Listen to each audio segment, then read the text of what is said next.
third graders. So today I have a math lesson for you, and our learning target is I can use an efficient strategy to multiply. So today we're going to be looking at the multiplication review page in your first packet. Okay, and the first problem I'm going to focus on is right here.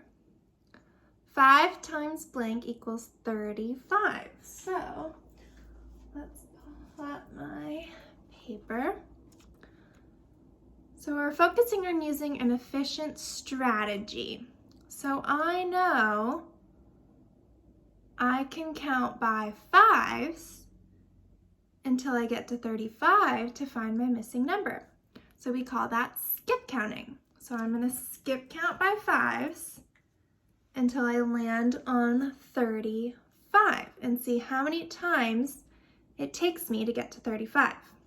So I'm going to go 5, 10, 15, 20, 25, 30, 35. And then I'm going to stop because I'm at 35. Now I have to count how many times it took me to get to 35. So 1, 2, 3, 4, 5, 6, 7. So my missing number is 7. 5 times 7 equals 35. Another way you can do this is using a number line model. You can use loops and groups or an array, whatever strategy works best for you. And then on the bottom, there's another problem, and it says blank divided by blank equals blank. So looking at the problem above, we have 5 times 7 equals 35.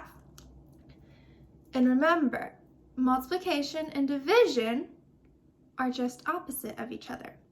So when we're dividing, we always want to start with the biggest number. So in this problem, my biggest number is 35. So I'm going to place 35 in the front.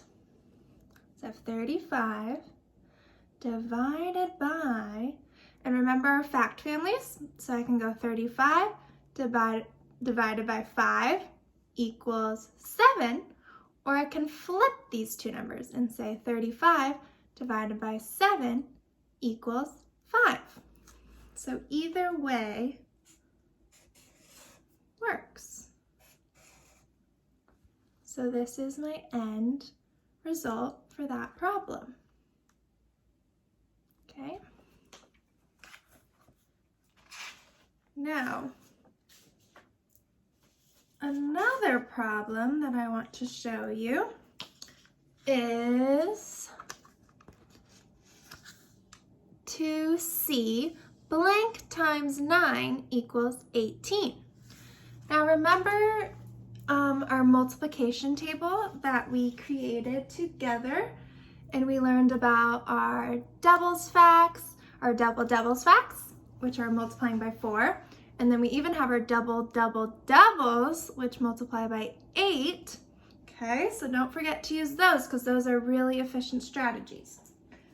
So, put my problem up here. Blank times 9 equals 18.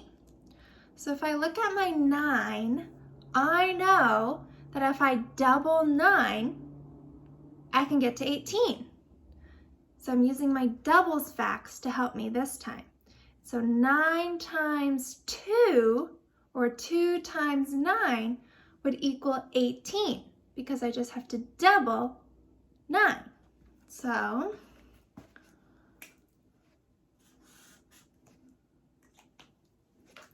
I can write that in here. 2 times 9 equals 18.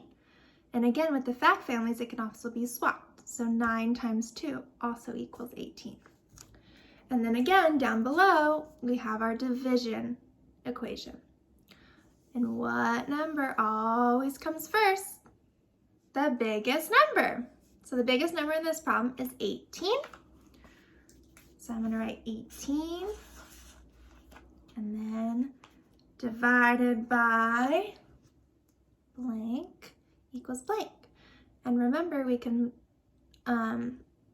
swap the numbers. So 18 divided by 2 equals 9, or 18 divided by 9 equals 2. So I'm going to write those in there. And always remember to double check your work. So a way you can double check is you can look back at the multiplication problem. You can say, oh, yep, 9 times 2, it equals 18. So 18 divided by 9 must equal 2. Because remember, you have to use all the same numbers when you're working with a fact family. Alrighty, good luck on your multiplication review.